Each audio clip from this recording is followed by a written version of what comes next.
Bismillahirrahmanirrahim. Kusoo dhawaada darsigeena shanaad ee barashada afka Maayga. Koorsiga ayaa weli inoo socdo si tartiib ah. Marka insha Allah darsigeena maanta wuxuu ku saabsan yahay xubnaha qoyska ama idodadshe. Guriga dadka ku nool waxay isu yihiin waxyaabaha magacyadooda iyo kuwaas ayaa halkan darsigeena shanaad aan ku qaadanaynaa. Kuwaas oo muhiim u ah luqadda aad ku hadlayso inaad ku taqaan waxyaabaha lagu dhahayo waxyaabaha si maalinle loo isticmaalana way ka mid yihiin. Marka aan aragno magacyada ama xubnaha qoyska waxa lagu yiraahdo afka Maayga. Idodadshe ama qoyska dadku uu ka kooban yahay way idodadshe. Marka waxa ugu horeeyo ayu waxa way waa ay waxa la yiraahdaa waa hooyo ayu marka hooyada jecelkeeda la muujinayo waxa la dhahaa ayu saasa loo muujiyaa marka ayu waa hooyo waa hooyo ayu marka waxa lagu wadaa hooyaday marka dhihaysi marka waxa leedahay aaday ayaa leedahay hooyaday aaday ayaa leedahay saasa loo qoraa aaday hooyaday aaday eeda injeele hooyaday aad ayaan u jecelahay aaday eeda injeele hooyaday aaday eeda injeele waxa kale jirto aaw waa aabe aaw waa aabe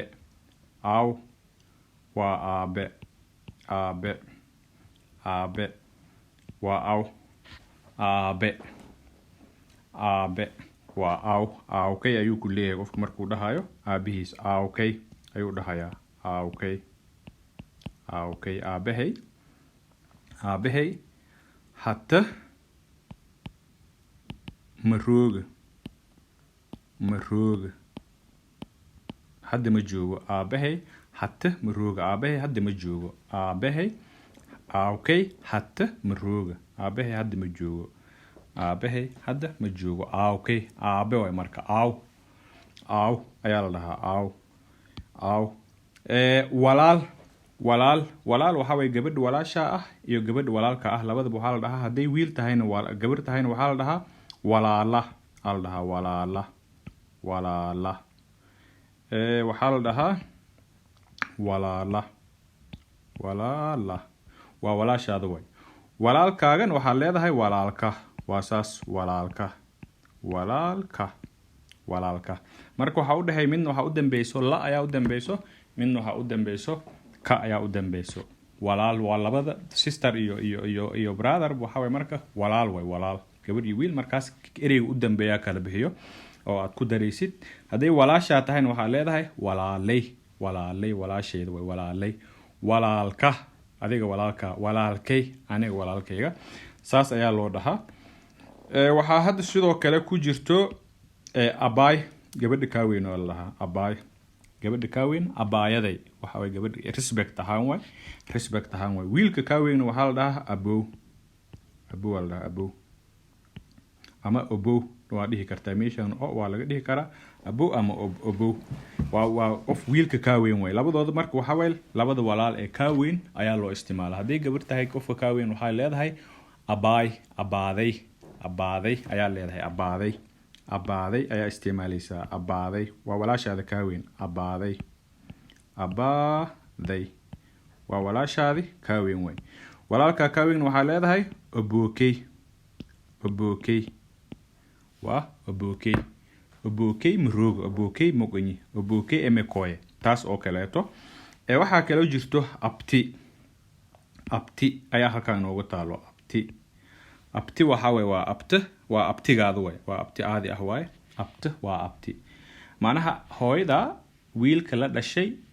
ama wiilasha la dhashay waxay ku yihiin abti ay ku yihiin adigana waxa u tahay aysan ayaa u tahay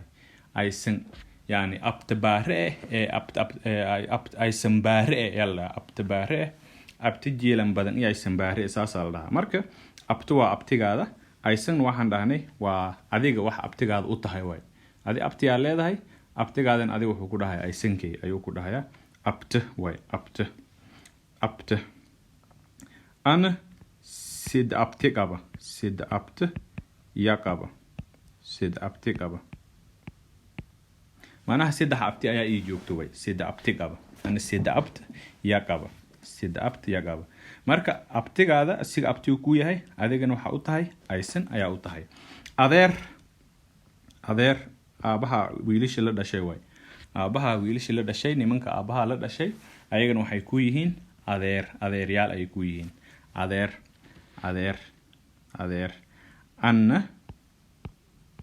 anna aniga waraan soo barnay taas adeeradayda adeeraday eeda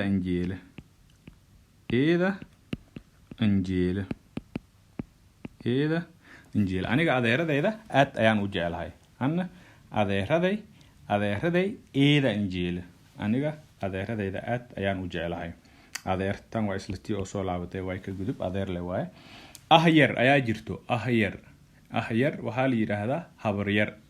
habaryar hooyada gabdhaha la dhashay ayaa waxay ku yihiin ahyaroogay ayaa dhihi kartaa ahyartay habaryarteed way ahyartay saasaa leedahay ahyartay aniga habaryarteyda ahyartay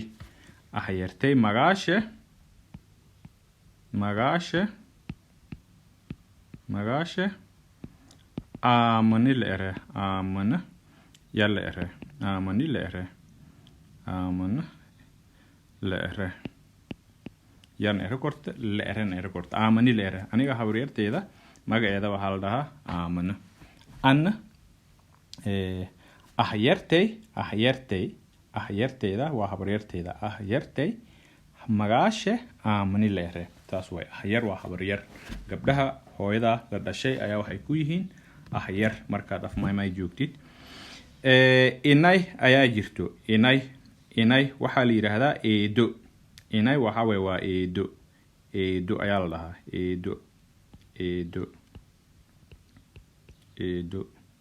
eedo marka laba nooc eedo ayaa jirto laba nooc oo eedo ah ayaa jiri karto eedada aabaha la dhalatayna waxa way waxay dhahaan isla eedana waa inaaday aawkay la dhalati aa la dhahaa inaaday aawkay la dhalati eedadeeda oo aabahay la dhalatay sidoo kale waxaa jirto ama eedo aabaha qabo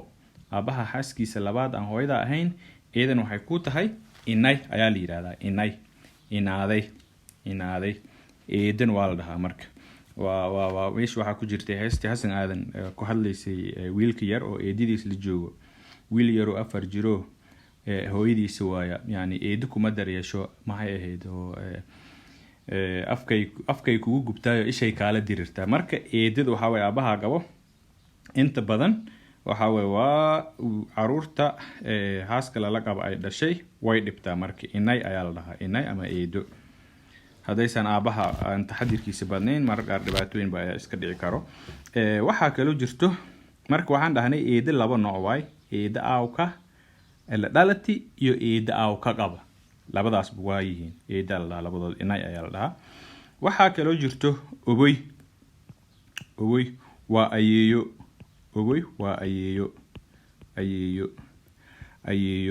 ayeeyadaas marka waxay noqon kartaa ayeeyadii aabaha dhashayna way noqon kartaa ayeeyadii hooyada dhashayna way noqon kartaa ayeeyo ayaa la dhahaa ayeeyo obooday aawkay dhali aa dhihi kartaa obooday aawkay dhali obooday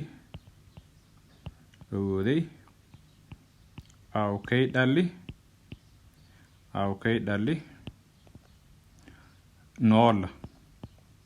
nool ayeeyadeeda aabahay dhashay way nooshahay ayeeyadeeda aabahay dhashay way nooshahay obooday aawkay dhali nool maanaha ayeeyadeeda aabahay dhashay way nooshahay waxa kale jiro sidoo kale obow ayaa jiro obow waa awoowe ayaa la yiraahdaa obow waa awoowe awoowahaas marka wuxuu noqon karaa awoowihii aabaha dhalayna wuu noqon karaa awoowihii hooyada dhashayna labadaba way noqon kartaa marka waxaa leedahay obow ayaa la yiraahdaa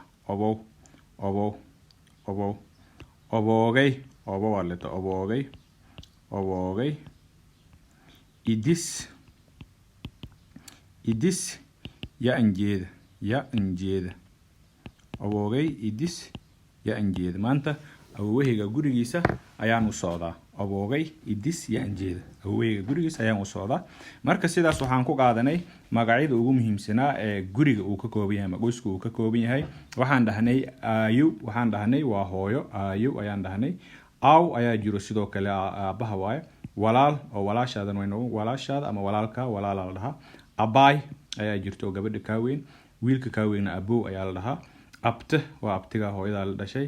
adeer wiilisha aabaha la dhashay ahyar habaryartaada ama ahyartaada inna waa eedo ama aabaha qabo ama aabaha la dhalato oboy waa ayeeyo oboy abow ayaa jirto eedan waxa waaye waa awowe marka darsigeen intaasaan kusoo koobaynaa maanta insha Allah waxaan rajaynayaa in laga faa'iideystay sidaas iyo nabadgelyo wassalaamu calaykum waraxmatullaahi wabarakaatuh